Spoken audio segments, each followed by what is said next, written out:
Green গার্ডেনে দর্শক বন্ধুদের স্বাগত। আপনি যদি নতুন দর্শক বন্ধু হয়ে থাকেন তবে চ্যানেলটি সাবস্ক্রাইব করে পাশে থাকবেন এবং নতুন আপডেট পেতে পাশে থাকা বেল আইকনটি অবশ্যই প্রেস করবেন।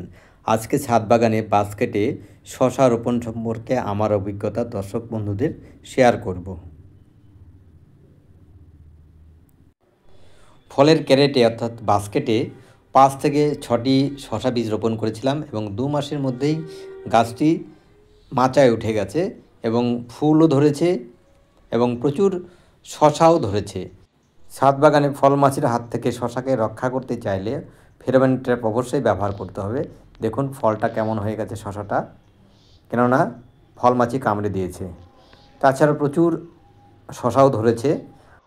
প্রচুর শশা ধরলেও আমার গাছে একটি সমস্যা দেখা দিয়েছে। গাছে প্রচুর জাপ পোকা আক্রমণ করেছে, যার ফলে পাতাগুলো কুঁকড়ে গেছে।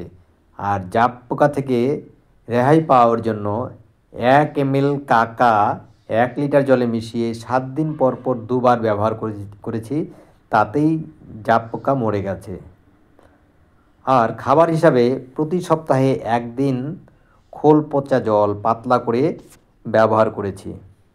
অল্টারনেট হিসাবে আমি মাছ ধোয়া জলও ব্যবহার করেছি। তবে ছাদ বাগানে বাস্কেটে খোল পচা জল, মাছ ধোয়া জল অথবা ভাতের মার যাই ব্যবহার করি না কেন, পাতলা করে সেগুলো ব্যবহার করতে হবে। শশা তোলার সময় হয়ে গেছে। ধন্যবাদ। সুস্থ থাকবেন, ভালো থাকবেন।